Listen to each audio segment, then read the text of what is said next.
तो बच्चों पिछली वीडियो में हमने आपको बताया था फैक्टराइजेशन मेथड का गुणनखंड विधि। आज हम उसी मेथड को आगे बढ़ाते हुए गुणनखंड विधि का अगला क्वेश्चन लेकर आए हैं।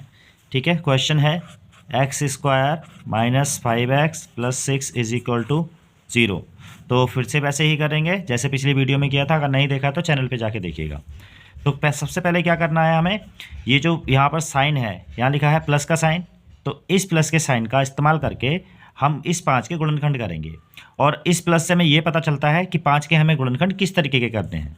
तो 5 के अब हमें जो गुणनखंड करने हैं वो प्लस में करने हैं। तो प्लस में हम 5 को किस तरीके से लिख सकते हैं, 1 + 4, 2 + 3, 3 + 2, 4 + 1, ये लिख सकते हैं हम।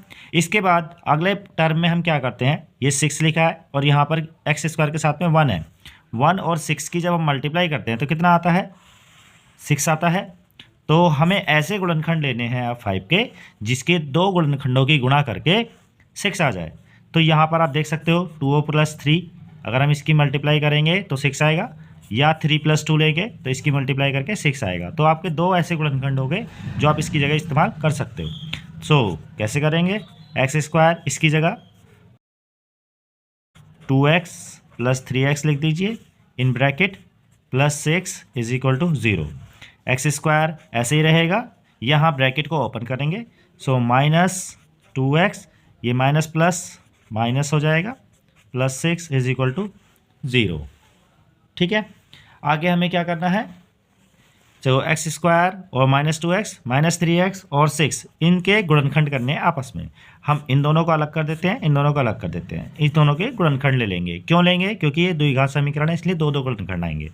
अब इन दोनों में हमें क्या करना है, एलसीएम लेना है और इसका जो कॉमन होगा x² और x का वो होगा x, और इन -3x और 6 में जो कॉमन होगा वो होगा 3, क्योंकि 3 की टेबल में दोनों डिजिट आती हैं, यहाँ x के टेबल में ये दोनों आते हैं। इसके बाद ब्रैकेट बन जाएंगे ये।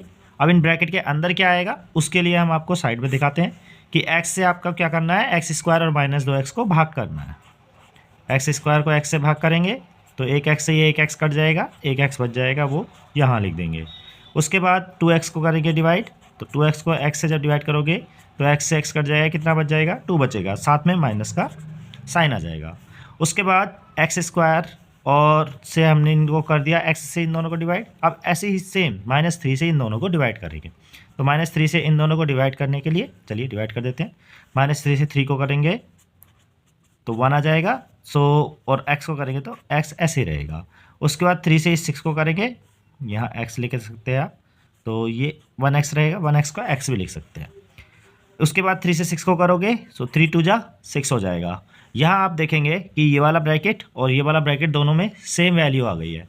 अब ये सेम वैल्यू वाला ब्रैकेट हो जाएगा कॉमन, और रेस्ट क्या क्या बच गया, x और -3, ये x -3 इधर आ जाएगा।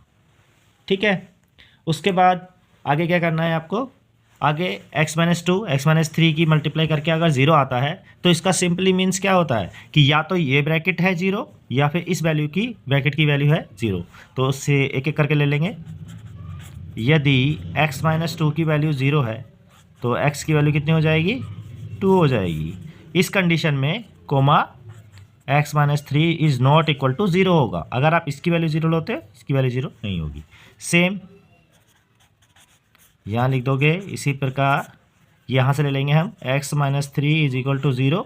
सो x की वैल्यू कितनी आ जाएगी, 3 आ जाएगी।